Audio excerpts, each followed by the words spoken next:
Hello friends, my name is Peyush Bansal. I am the co-founder and CEO of Lenskart.com. I hope you have tried our eyewear and are happy with our products. My journey began right here in Delhi, where I studied at Don Bosco School and prepared for the IIT entrance exams. However, I didn't get admission into IIT. Even then, I felt I shouldn't lose hope. I wanted to go to Canada to pursue my studies. My parents were unhappy with this decision, but I managed to convince them somehow and went to Canada to study and chase my dreams. I went to Canada to study engineering at McGill University after a lot of struggle. But when I reached Canada, I didn't even fully realize what I was doing. Upon arriving there, I was in for a shock. It was a completely different world. Back in India, all my friends were enjoying their college life, but in Canada, I had to work extremely hard. I had neither a home nor money. During those days, while struggling through various challenges, I learned the true meaning of perseverance.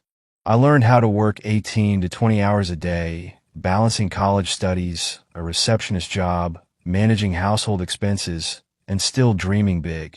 When I was working in Canada as a receptionist, there was a computer lab at the back where software coding was done, and the entire IT system of our university was developed.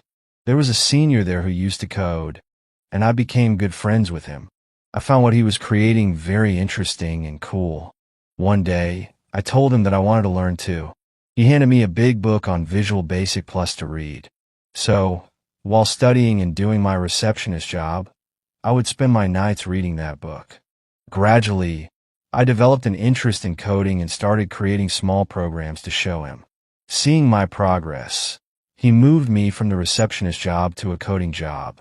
What started as a part-time job eventually turned into a full-time summer job for me.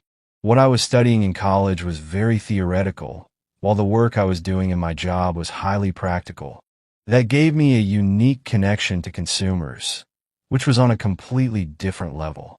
While continuing my college studies, I developed an interest in computer science within engineering.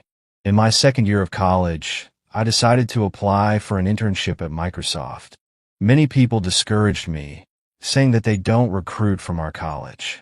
But luckily, I got a call from them. I went for the interview, but I wasn't selected. I was very disappointed. The following year, I prepared rigorously and applied again. This time, I got an offer from Microsoft. When I went there for the internship, those 3 months were like stepping into a new world for me. I saw incredibly intelligent people working to change the world, and it was an inspiring experience. I got the opportunity to visit Bill Gates' house, and there I truly understood what kind of company Microsoft is. It's the company behind products like Microsoft Word and Microsoft Excel, which I had grown up using. At a very young age, my father had gifted me a computer, and I used to spend hours using these software programs. That's when I developed a passion and a dream of working for Microsoft. After completing college, I moved from Canada to the USA, where I got a job at Microsoft. I worked there for about a year, and I realized that if someone is determined, they can truly change the world. I loved working there because the products I worked on were used by millions of people. The improvements I made directly impacted users, and seeing them happy with those changes gave me immense satisfaction. My time at Microsoft taught me a lot and was a transformative experience. The first thing I learned was to view problems as problems, not as business opportunities. At Microsoft, our primary focus was always on the customer. We spent almost half of our time with customers, understanding the challenges they faced. We put in all our efforts to solve those problems. While solving these problems, we worked without constraints. There was no concern about whether it would become a viable business or how much money it would cost. Our sole goal was to make the customer happier and to solve their problems effectively. I used to think that I was doing quite well in college and that I might be better than others. But at Microsoft, I realized something humbling. Every single person there was better than me, smarter than me, and doing better work than I was. This gave me the motivation to push myself harder and to do better. During that time, I also dreamed of making a real difference in the world. I didn't want to just make incremental improvements in products. It was a phase in life where I didn't have much baggage, and in a sudden flash of decision, I decided to quit my job and return to India. I felt that the problems in India were much bigger, so in 2008, I came back to India.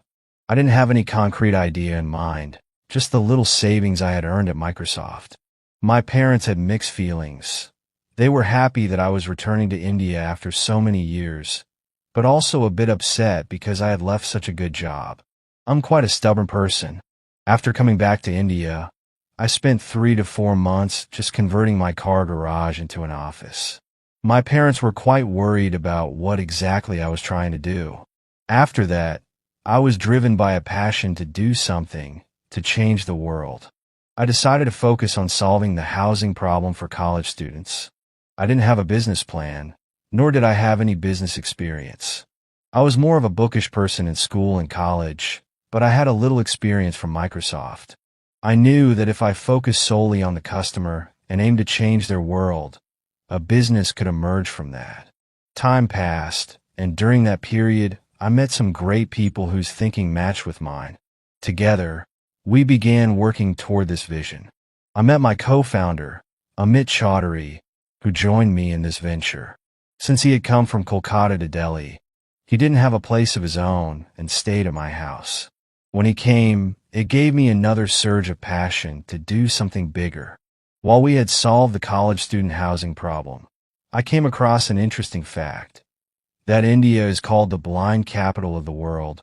Around 40% of the world's blind people live in India, and about half of India needs glasses, but only 25% of them actually wear them.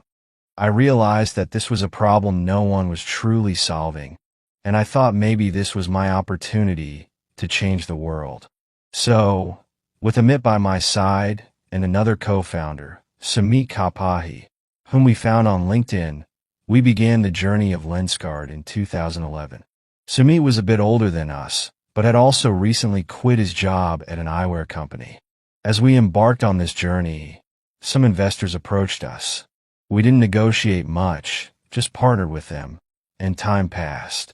And now, it's been 10 years, and we've been completely dedicated to this mission ever since. Nothing has changed, except for the fact that we continue to identify new problems faced by customers and solve them.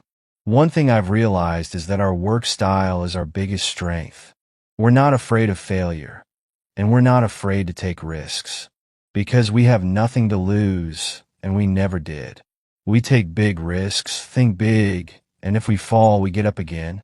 Initially, our dream was simply to get India to wear glasses. About a year and a half ago, we made our dream even bigger. There are about 4.5 billion people in the world who need glasses, but only 2 billion actually wear them. And today, we're on this journey. It's been almost 10 years since we started Lenskart. I've fallen many times, and even today, I fall regularly. But the things I've learned from these experiences are valuable. One key thing is that the focus of new entrepreneurs should be on the problem itself.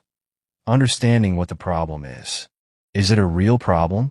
Or is it something that we think is a problem, but others don't? How big is the problem? And can we create a solution that doesn't just solve it a little, but solves it in a big way? If we focus on this, the business will naturally form. This is a big belief of mine, which I always say: make meaning, the rest will follow. Another important lesson I've learned is that operations should always be customer-centric. Success in a company might come slowly, but it will be long-term and sustainable. We've seen this firsthand because of our obsessive focus on the customer. Over time, even within our team of 5,000 to 6,000 people, that same obsession spread. It took 10 years, but people within the company will do what you do. So, if something is important to you, and you lead by example, it will become important to others as well. The key learning here is that if you want to build a certain type of company, you have to become that kind of person yourself. The company you build will reflect who you are. Another key learning I've had is that you can't do everything on your own. you need partners, and you need co-founders. One of the most important tasks of an entrepreneur is to bring the right people on board, keep them happy, share the company's ownership, and grow together. Sharing both the joys and challenges with them is essential to building a successful business. The fourth piece of advice I would give to entrepreneurs is not to chase valuations and investments. Instead, they should focus on creating something that is 10 times better. If they do that, investors will naturally come to them. As entrepreneurs, our job is to create value and solve problems. Building valuations is not our job. That's the investor's job. We need to understand that our job is to focus on what we do best, and the market will handle its own. If we do our job well, it won't matter if the market is up or down. When we started Lenskart in 2011, the environment was very different from today. Meeting people was easier, but investment was never a topic of discussion. Today, the market is much more competitive, and there's a lot of investment flowing in. If you have a business idea, investors are chasing you. But back then, the environment was quite different. I believe that everything that's happening now is happening for the better. The number of entrepreneurs being created in India today is far greater than it was 10 years ago. Shark Tank is a huge platform for promoting entrepreneurship. Entrepreneurs are coming from all over India, not just from big cities, but also from small towns and even villages. Hearing their ideas shows how big people's thinking is. Even those from small towns, with no resources, are coming forward. It's so inspiring to promote them and connect with them. That's why I believe Shark Tank India will take the entrepreneurship ecosystem in India to new heights.